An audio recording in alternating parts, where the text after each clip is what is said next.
International Migrants Day is observed on the 18th of December every year. Today, we want to talk about why IMD is important and what needs to change for migrant workers in Singapore.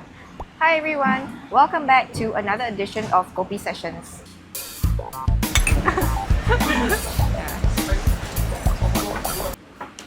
IMD marks the adoption of the UN Convention that protects the rights of migrant workers and their families. It recognizes migrant workers' dignity and vulnerability in the migration process. It also recognizes their right to family life. IMD in Singapore tends to be about appreciating migrant workers with platitudes and gifts. While appreciation is important, IMD is really about rights, ensuring that migrant workers have the strong labour and social protections that are enshrined in the convention. So, has Singapore signed on to the convention? Unfortunately not. Singapore is home to more than 1 million low-paid migrant workers.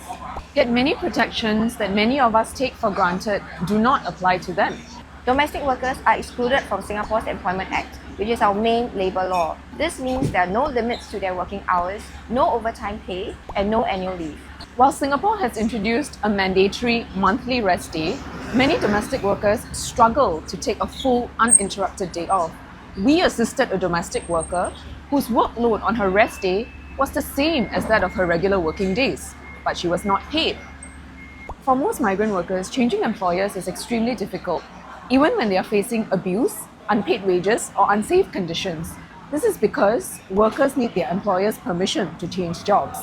Basically, employers can dismiss and repatriate workers for no valid reason.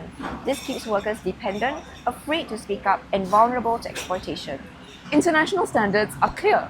Workers should be able to change jobs while giving clear notice periods. This empowers them to leave harmful situations while not worrying about their livelihood. Many workers arrive heavily in debt after paying excessive recruitment fees, sometimes up to 15,000 Singapore dollars.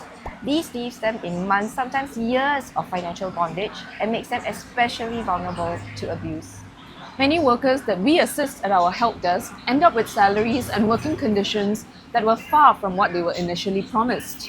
When workers are controlled, deceived, threatened, or punished, this is internationally recognized as forced labor or trafficking.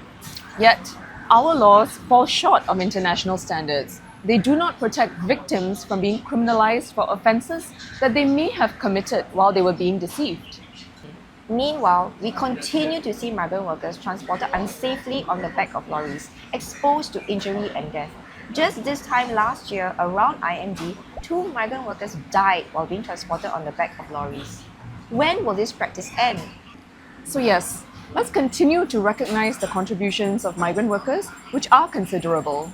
But let's not forget what IMD stands for and why it matters. Migrant workers deserve equal protection, decent work, and fundamental human rights.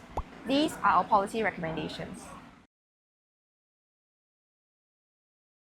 This International Migrants Day, honor the workers who build our homes, care for our families, and keep our country running by advocating for their rights and protection. Please share this message. Change happens when all of us demand better.